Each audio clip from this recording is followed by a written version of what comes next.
Muy buenas tardes, señoras y señores. Bienvenidos al atardecer de este viernes, día 10 de octubre de 2025. La buena noticia a esta hora es que no hay ninguna mala noticia en relación a la ejecución del plan de paz que de momento ha llevado la esperanza al territorio de Gaza. Israel ha completado la retirada pactada en ese acuerdo de paz y a partir de ahora empieza el plazo de 72 horas para la liberación de los rehenes. Lo que están contando todos los medios de comunicación es que hay decenas de miles de personas que están volviendo ahora al norte de la franja, aunque según las autoridades sanitarias de Gaza, en las últimas horas se han producido 17 víctimas mortales más de palestinos. Según esa misma fuente, el balance provisional desde que comenzó este conflicto hace 2 años asciende a 67.211. Ojalá que esto sea el punto final de esta masacre.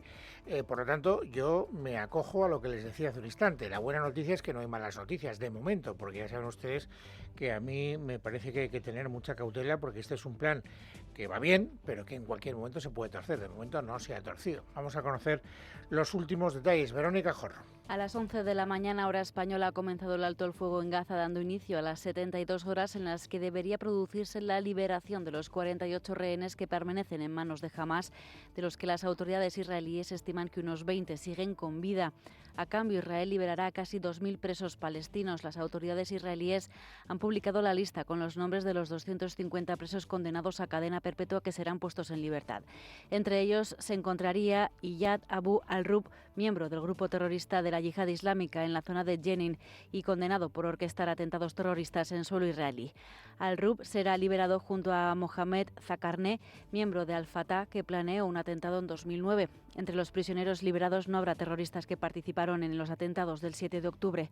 Por otro lado, el primer ministro israelí Benjamín Netanyahu ha asegurado que tras la entrega de los rehenes, el plan incluye que Hamás entregue sus armas y que la franja de Gaza sea desmilitarizada, incluso mediante el uso de la fuerza. En un videomensaje, Netanyahu afirma que están acorralando a Hamás por todos los lados en preparación para las siguientes etapas del plan, en las que Hamás, asegura el primer ministro israelí, será desarmado y Gaza será desmilitarizada. Además, advierte que si esto se logra por las buenas, que así sea. Si no, dice Benjamín Netanyahu, se logrará por las malas. Además, el ejército israelí ha comenzado a replegarse hacia la denominada línea amarilla, siguiendo el acuerdo de alto el fuego y abandonando ciudades como la capital y otras zonas urbanas. Las tropas sí continúan apostadas en áreas militares como el corredor de Netzarim, que corta Gaza en dos a la altura del kibutz de Be'eri hasta el Mediterráneo, el de Filadelfia o el eje de Morak en el sur. Esta primera retirada deja bajo control israelí alrededor del 53% del territorio de la franja de Gaza, con una superficie de unos 185 kilómetros cuadrados. Bueno, dejémoslo ahí. De momento todo va bien. De momento todo va bien. Y esto es lo que me parece que hay que subrayar. Este es un plan de paz que si se hubiera producido a lo mejor con una antelación un poquito con un poco de tiempo, vamos a decirlo claramente, pues tal vez hubiera hecho dudar al jurado que tenía que dar el premio Nobel de la Paz. Saben ustedes que se estaba rumoreando mucho con la posibilidad de que se le pudieran dar a Trump precisamente por haber impulsado este plan de paz que de momento tiene buena pinta. Pero no ha dado tiempo. No sé si los jurados han dudado o no, porque ese es un veredicto que se establece con todo el secretismo del mundo, pero hoy hemos sabido que el Premio Nobel de la Paz se lo han dado a María Corina Machado, que es la valerosísima defensora de la libertad en Venezuela, que se ha jugado muchas veces el tipo y la vida por enfrentarse a Nicolás Maduro y por defender el regreso de la democracia a su país. Esta es una noticia que a mí particularmente y a todos los que queremos que en Venezuela vuelva la democracia me ha llenado de satisfacción, pero que al gobierno pues no parece haberle gustado mucho, las cosas como son. Fíjense, lo primero que ha hecho María Jesús Montero, no hay todavía, no me quiero yo enredar y no me quiero precipitar en el relato, pero sí que quiero que sepan una cosa. Hasta ahora, luego ya Esmeralda Ruiz actualizará lo que haya salido en los últimos minutos, pero hasta que yo me he metido en este estudio hace 5 minutos, ningún miembro del gobierno había felicitado a María Corina Machado por haberse alzado con el Premio Nobel de la Paz. Y oportunidad de hablar han hablado, porque del Premio Nobel de la Paz hay algunos ministros que han hablado, por ejemplo María Jesús Montero. ¿Pero por qué? ¿Qué ha dicho María Jesús Montero? Pues se ha querido burlar de Trump. Como Trump era uno de los candidatos, entonces María Jesús Montero lo que ha querido decir, porque le parece que es lo más noticioso, es esto. Señor Trump, después de haber conocido, ¿no?, el veredicto de los Nobel de la Paz, estará algo disgustado o tendrá alguna decepción, ¿verdad? Ya está, tan contenta. Esto lo decía, luego tendremos alguna referencia informativa a propósito de esa cuestión. Pues ya saben ustedes que ayer Trump invitó a los países de la OTAN a echar a España de la OTAN porque no cumple con los objetivos de aportación económica. Y aquí lo que está haciendo María Jesús Montero es tratar de desafiar a distancia al presidente norteamericano y burlarse de que no se haya llevado el Premio Nobel de la Paz. Digo yo, ¿y le hubiera costado algo aprovechar que está hablando del Nobel de la Paz para, además de burlarse de Trump, si eso le ahorra algunas horas de psicólogo, felicitar a María Corina Machado por el hecho de habérselo llevado? O haber hablado de la necesidad de que en Venezuela la democracia vuelva a reinar como antaño. Pues no, ni media palabra, ni media palabra. Fíjense, la ministra que ha sido, digamos, más cortés, formalmente hablando, porque no se ha burlado de nadie, ha sido la ministra de Defensa, Margarita Robles. Pero en las palabras de Margarita Robles también queda manifiestamente claro que no les ha gustado el hecho de que el jurado del Nobel de la Paz se haya querido fijar en la situación de Venezuela. Ella considera que los conflictos que más preocupan están en otro sitio y por lo tanto pues lamenta, por lo menos se colige que lamenta que el Nobel haya ido donde no debería haber ido. Bueno, yo creo que lo importante ahora en este momento, para mí el Premio Nobel, más allá de las personas, es que tenemos una apuesta importante por la paz en Gaza. Yo espero que esa paz sea una paz también en Ucrania, que lo sea pronto, y ahí va a estar siempre España comprometida. ¿Y qué pasa con la paz en Venezuela? ¿O es que en Venezuela no mueren personas por defender la libertad, señora Robles? España no es un país que está comprometido con todos los países de verdad democráticos. Yo comprendo que es muy duro para un gobierno que tiene una relación tan fluida con Maduro. Yo en plan de broma decía, hombre, aquí la noticia sería que saliera Zapatero para felicitar a María Corina Machado. Claro, quien tiene que estar cabreado como una hidra es naturalmente Nicolás Maduro, el amigo de tantos socialistas que han hecho negocios con él. Sino que se lo pregunten al señor Aldama. Bueno, por lo tanto, se lo toma a chirigota el Partido Popular. El Partido Socialista. No felicita a María Corina Machado y se burla de Donald Trump. ¿Y qué hace el Partido Popular? Pues algo parecido, las cosas como son. ¿Qué ha hecho hoy Elías Bendodo, que ha hablado en representación del Partido Popular? ¿Burlarse de quién? De Sánchez, porque también había una corriente de opinión, afortunadamente no muy mayoritaria, que proponía la candidatura de Sánchez, de Pedro Sánchez Pérez Castejón, para que se llevara el Premio Nobel de la Paz. Pensaron que había alguna opción, alguno pensó, incluso él mismo pensó que tendría alguna opción. Evidentemente, el Premio Nobel de la Paz se le ha dado a una persona que lucha por la libertad y por la democracia. Por tanto, a Pedro Sánchez solo nos queda decirle ánimo, Pedro.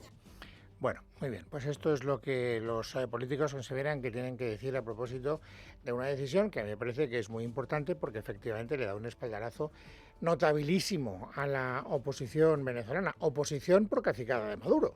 Saben ustedes que se produjo un pucherazo monumental y que la oposición debería estar en el gobierno porque la oposición ganó clarísimamente las elecciones. Esto al gobierno de España parece que le importa exactamente un rábano. Pero bueno, por una vez el jurado del Premio Nobel de la Paz pues ha querido apostar por una causa que a mí me parece que es bastante razonable. Es verdad que no siempre acierta, o por lo menos yo no siempre estoy de acuerdo con los premios que concede el jurado del Premio Nobel de la Paz. Hoy, a la hora de justificar por qué se lo habían dado a María Corina Machado, lo que han dicho ha sido esto. La señora Machado ha sido una figura unificadora, clave en una oposición política que una vez estuvo profundamente dividida. Una posición que encontró un terreno común en la demanda de elecciones libres y un gobierno representativo. Bueno, naturalmente María Corina Machado, que ha recibido el premio llena de emoción, cuando le daban el premio, luego tenemos la oportunidad de escuchar algún sonido en esa dirección, ella no daba crédito, no se esperaba que de repente fuera a ser galardonada con el Premio Nobel de la Paz. Ha colgado un tuit en redes sociales hace pocos minutos diciendo: este inmenso reconocimiento de la lucha de todos los venezolanos es un impulso para concluir nuestra tarea, conquistar la libertad. Estamos en el umbral de la victoria y hoy más que nunca contamos con el presidente Trump, el pueblo de los Estados Unidos, los pueblos de América Latina y las naciones democráticas del mundo como nuestros principales aliados para lograr la libertad y la democracia. Venezuela será libre, dice en este tuit María Corina Machado. Y luego también ha tenido la oportunidad de ser felicitada por Edmundo González, que saben ustedes que fue el que ganó las elecciones en Venezuela, aunque naturalmente no se le reconoció ese triunfo electoral. Está viviendo en España. Cuando han conocido la noticia, han hablado por teléfono. Edmundo González ha puesto el altavoz en voz alta y yo tengo que reconocer que a Edmundo González sí le entiendo, a María Corina Machado no le entiendo absolutamente nada. No, bueno, no sé si estoy en shock. Sí, claro. Aquí estamos en shock de alegría todos también, ¿sabes? Esto es... Yo no puedo creer esto. Esto es un carajazo. Bueno, lo del carajazo se entiende muy bien y que están todos en shock también. Me dice Esmeralda Ruiz, que tiene mejor oído que yo, que María Corina Machado dice al principio que está en shock y que no da crédito, es decir, que está sorprendida y muy contenta. Me imagino, hombre, que no todas las reacciones que se han producido la habrán dejado contenta. Hay una especialmente miserable, la palabra que me viene a la cabeza, que es la que ha protagonizado Pablo Iglesias, que también ha tenido unas relaciones muy fluidas con el gobierno venezolano. Es más, en gran parte ha sido financiado por Venezuela, como sabemos. Podemos. Bueno, pues fíjense, les voy a leer textualmente, hago el propósito de no comentarlo porque voy a decir bastantes barbaridades como le dé rienda suelta a mi, fuero interno, así que intentaré controlarme. Pero ustedes tienen que saber qué es lo que ha dicho Pablo Iglesias, que ha sido textualmente lo siguiente, comillas.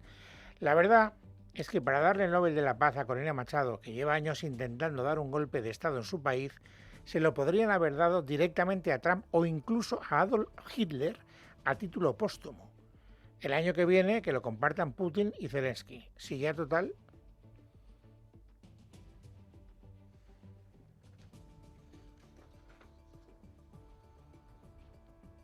Qué largo silencio es el que yo hubiera rellenado con todo tipo de improperios. Es viernes y no tengo ganas de tal, pues aquí dejo que el silencio sea lo suficientemente elocuente. Bueno, esto por lo que respecta a la concesión del Premio Nobel de la Paz a María Corina Machado, y luego hay que hablar también, si hablamos de lo que está ocurriendo en nuestro país, de algunas noticias que a mí no dejan de sorprenderme. Ustedes probablemente recordarán, si están siguiendo todo el informe de la UCO y todo lo que se va sabiendo a través de los anexos, que hace, no me quiero equivocar, 2 días, se nos dijo que una parte de la información que había detectado la UCO en la investigación del teléfono móvil de Koldo y de sus adláteres iba a ir a una especie de sumario aparte o de instrucción aparte porque formaba parte de la vida íntima de José Luis Ábalos y que por lo tanto a esa parte no se le iba a dar publicidad. Se la daban al juez, pues el juez entendía que ahí hubiera cosas que pudieran ser ilustrativas desde el punto de vista de la investigación que está llevando a cabo, pero que la opinión pública no lo iba a saber porque hacía referencia a la vida privada no demasiado ejemplar de José Luis Ábalos. Pero hete aquí que hoy nos hemos desayunado con que esa parte que no se debería conocer sí se conoce. Y hay varios medios de comunicación que han tenido acceso no directamente a la información, pero sí a personas que han tenido acceso a la información, de tal manera que cuentan lo que les han contado de primera mano. Y lo que cuentan, Esmeralda Ruiz, no es precisamente ejemplar, vuelvo a repetir. Desde luego que no, y el lenguaje, pues volvemos a pedir perdón a la audiencia, pero es el lenguaje soez que se utiliza. En esa carpeta, podemos decir, de información sensible, pues es que hay de todo, Luis. Hay mensajes, hay fotografías de cenas, de fiestas nocturnas, de viajes a hoteles, de resguardos de viajes de tren, alcohol en abundante cantidad y servicios de prostitución. Todo ello en un contexto para que se sitúen nuestros oyentes de conversaciones de contenido sexual. Hablamos de encuentros de Ábalos con varias mujeres a la vez para los que tenía que recurrir a la Viagra y poder resistir el ritmo. Celebran varios de esos mensajes su comportamiento, de hecho, en la cama. Por esas citas, las prostitutas solían cobrar una media de 500 euros, pero en ocasiones, según cuentan estas fuentes a varios medios, llegaron a los 600 por mujer. Y como Koldo también se apuntaba a las fiestas, hay mensajes en los que pide a las prostitutas que le bajen un poquito la tarifa, porque la factura ya se les empieza a ir de las manos. Y en el regateo, al final, pasan a 150 euros por chica. Bueno, eran varias. Había una tal Vero, Damaris, Rosa, Arianna, Carlota, que esta sí que no suena porque es a la que Ábalos decía que se enrolla que te cagas, era su lenguaje. Y también estaba una tal Rocío. Y las fiestas se celebraban por toda España. Bilbao, Córdoba, Valencia, Málaga, Sevilla, Madrid. Hubo algunas que se les fue de las manos y que se celebraron, por ejemplo, en la Noche de Reyes, 2021, ojo, cuando todavía había restricciones por la pandemia. La organizó Damaris para Ábalos. Había varias mujeres. Hay fotos de aquel día. A Damaris se le ve vestida de forma sugerente junto a una nevera En la nevera hay varias botellas de Moet Chandon Rosé, no es barato precisamente, y Johnny Walker, etiqueta negra. Y había un mensaje también: me van a llevar presa. Al parecer Damaris es cubana y en un momento de la fiesta ella pregunta: ¿y qué hay de los polvos? Entendemos que en alusión a alguna sustancia estimulante, quizá cocaína. El caso es que aquella fiesta en concreto fue cara, 1.500 euros fue lo que pidió la cubana que le pasaran a una cuenta, dijo ella. Y luego está el mensaje que a todos nos lleva a pensar en Viagra. Ábalos, que pregunta: ¿tienes azules? Y luego se queja de que tardan en hacer efecto. Y acto seguido presume de que, abro comillas, pues para no haber dormido he dejado el pabellón muy alto. En fin, hablamos de fiestas a lo largo del 2019, 2020, 2021, todas ellas con la misma manera de proceder, organizadas todas por Koldo, en las que además tenía que haber entre 5 o 6 mujeres para Ábalos que siempre estuvieran localizadas en función del lugar al que se iba a desplazar porque tuviera un acto en agenda el ministro en ese momento de Fomento. Koldo llegó a pedir también el DNI a todas estas mujeres que Ábalos solicitaba para pasar algunas noches, por ejemplo, la de Reyes. Las conversaciones muestran, Luis, cómo los billetes para esos desplazamientos y el alojamiento corrían siempre a cargo de Koldo, pero lo que no queda claro es de dónde salía ese dinero. Me imagino que es lo que tendría que investigar con carácter prioritario su señoría. Bueno, pues esto es lo que les podemos contar, insisto, nada ejemplar. En todo caso, algunas de esas orgías que estaba relatando Esmeralda Ruiz se produjeron, esto ya lo sabemos, por los anexos que conocimos ayer, en el Parador de Teruel. Y saben ustedes que de esas orgías en el Parador de Teruel se habló mucho y se desmintió mucho. Una de las personas que desmintieron esas orgías fue Pilar Alegría, porque estaba en el Parador de Teruel mientras se estaban produciendo. Claro, hoy Jorge Azcón, que es el presidente de Aragón y por lo tanto el adversario político número 1 de Pilar Alegría, pues ha tenido unas palabras de recuerdo para la portavoz. La portavoz del Gobierno asistió a la comisión de investigación en el Senado y ahora vemos que no dijo la verdad. La portavoz del Gobierno dijo que en Teruel no había pasado nada y es más, quiero recordar que le preguntaron sobre si estaría dispuesta a dimitir si se demostraba que en Teruel había habido una fiesta con prostitutas. Las mentiras permanentes de la portavoz del Gobierno creo que es lo que le llevan a que tuviera que cumplir su palabra. Lo que tendría que hacer es dimitir. No creo que esté por la labor de emitir Pilar Alegría, pero bueno, esta es la reacción del presidente aragonés. Y luego hay otra polémica de la que también me quiero hacer eco durante estos primeros minutos del programa, que viene coleando desde hace varios días y que tiene como epicentro las contradicciones del Partido Popular a propósito de la ley de la lista de objetores que deberían establecerse en las comunidades autónomas, que todavía no lo han hecho, para ver si hay médicos que quieren o no practicar abortos. Saben ustedes que ayer Isabel Díaz Ayuso dijo que esa lista en Madrid nunca se iba a publicar. Y hoy es curioso porque Alma Ezcurra, que es una eurodiputada que pasa por ser ahora una de las eminencias grises del partido, ha querido echarle una mano tanto a Feijóo como a Ayuso y han tratado de recomponer un poco la situación, tratando de conciliar las opiniones. Mi opinión particular, y no quiero prejuzgar la suya en absoluto, es que en vez de aclarar las cosas, todavía las embrolla más. La presidenta Ayuso, hasta donde yo sé, ha dicho que no está de acuerdo con las listas negras y la posición oficial del Partido Popular está por escrito y la ha dejado claro el presidente del Partido Popular, tanto en un comunicado ayer como en la ponencia política que aprobamos todo el partido por unanimidad hace solo 3 meses. Pero, se lo pongo de otra manera, ¿tiene que haber registro de objetores? Tiene que haber legalidad en España. O sea, que se cumpla la ley, que es lo que dijo Feijóo. Pero claro, que es lo que se niega a hacer Isabel Díaz Ayuso. La ley ya sabemos que obliga a que esos registros se publiquen. Y ella dijo no se publicarán nunca. Por tanto, yo insisto, a mí me parece que esto no clarifica prácticamente nada.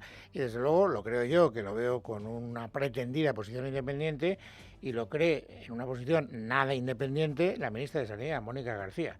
¿Qué ha dicho Mónica García? Pues escúchenla. Por supuesto, vamos a llevar a la alta inspección, vamos a comprobar que hay un incumplimiento de la ley. Por cierto, en un registro de objetores que la Comunidad de Madrid votó a favor en el Consejo Interterritorial y a partir de ahí pues tomaremos las medidas que sean necesarias. Bueno, y naturalmente el Partido Socialista sabe que aquí tiene una oportunidad para debilitar el liderazgo de Alberto Núñez Feijóo, por lo tanto pasan de la anécdota a la categoría, es decir, no se quedan solo en la polémica de fondo, que es lo de la lista de objetores, sino que lo que quieren es poner el foco en la falta de digamos, discurso unitario en el Partido Popular. ¿Por qué hay falta de discurso unitario? Porque no hay liderazgo. Esta es la conclusión a la que ha llegado María Jesús Montero. Y el señor Feijóo se le ven las costuras. El señor Feijóo no tiene liderazgo para plantear una posición dentro de su partido. Le da miedo siempre plantear una posición dentro de su partido, mucho más cuando tiene a la señora Ayuso con un criterio distinto, y creo que habla por sí mismo de la falta de carisma y de liderazgo que el señor Feijóo demuestra al interior de su partido.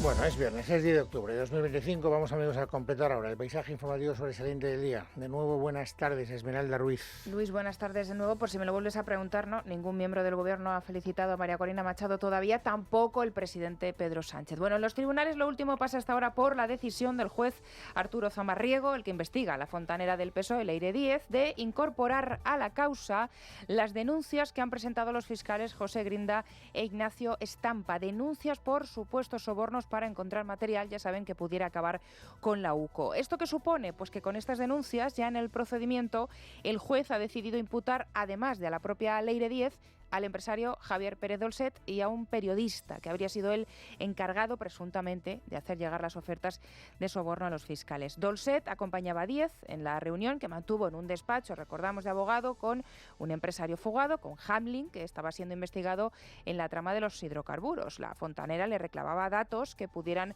perjudicar a la UCO y entre todos acabar con Antonio Balas. Leire Díez ya estaba citada en el Juzgado de Instrucción 9 de Madrid el 11 de noviembre y ahora tendrán que comparecer en esa misma fecha como imputados Dolcet y este periodista. Bueno, ayer fue el informe del Consejo de Estado. Hoy es la Comisión de Venecia la que señala al ministro de Justicia, Félix Bolaños, por el sistema de elección de los vocales del CGPJ. Dice este dictamen que la participación del Parlamento en la elección de los 12 vocales de procedencia judicial, pues que no cumple los estándares europeos. El texto, con las conclusiones mucho más amplias, se va a hacer público el lunes, pero ya se han adelantado algunas de ellas y, por ejemplo, ha sido ABC quien ha tenido acceso. La mayoría en línea con lo que otra institución europea, en este caso el Greco, ya viene advirtiendo, que el Parlamento solo debe centrarse en la elección de los 8 de los vocales, los juristas, que es lo que recoge la Constitución. Bueno, le han preguntado y por esto al ministro, a Félix Bolaños. Él ha leído el informe pues de una manera diferente y ha insistido en que el modelo actual sí es el adecuado. ¿Qué busca o qué ha de buscar los distintos modelos de consejos generales del Poder Judicial?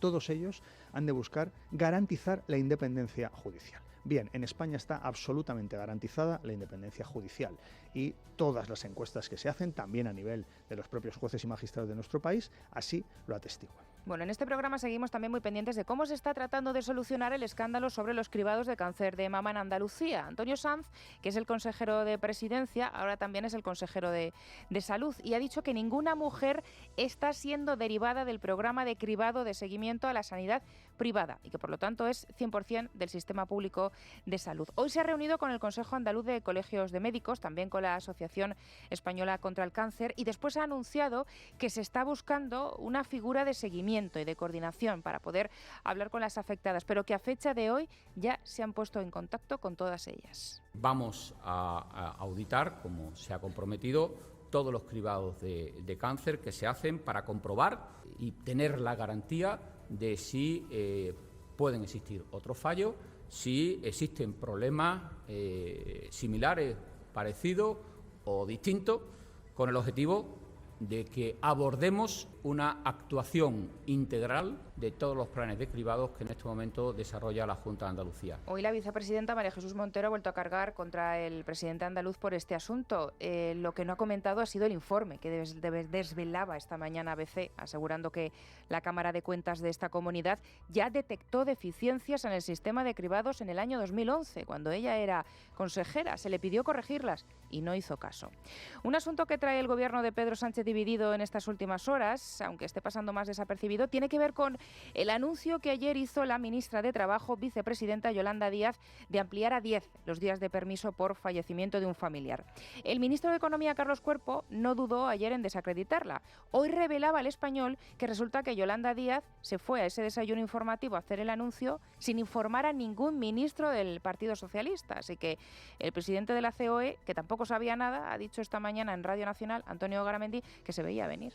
Señor Cuerpo, que yo creo que ha estado en su sitio, ha dicho, oye, esto lo lógico sería ir a la mesa de diálogo social, hablar con los sindicatos, con los trabajadores, con los empresarios, pues a ver esto cómo se puede hacer. Bueno, espero que no le pongan otra vez la matrícula de mala persona, es decir, porque realmente aquí en cuanto a algo no les gusta, pues te descalifican en lo personal. Y esto seguido le ha respondido Yolanda Díaz. Le pediría al señor Garamendi, ¿no?, seriedad. Seriedad porque estamos hablando de fallecimientos, de duelos, de lutos, de dolor. Y le pediría al presidente de la patronal española que deje de frivolizar. Bueno, y una cosa más, Luis, sobre el aviso de Trump de proponer la expulsión de España de la OTAN por negarse a cumplir con el gasto en defensa. El gobierno esta mañana ha dicho que está muy tranquilo y que se considera un socio leal de Estados Unidos. Lo que no sabemos es si siguen estando tranquilos sabiendo lo que acaba de decir la Comisión Europea, que es que el cambio climático, que eso no se cuenta como inversión en defensa. Y que hay que rascarse el bolsillo. Verás como Pedro Sánchez hace caso omiso de esa insinuación.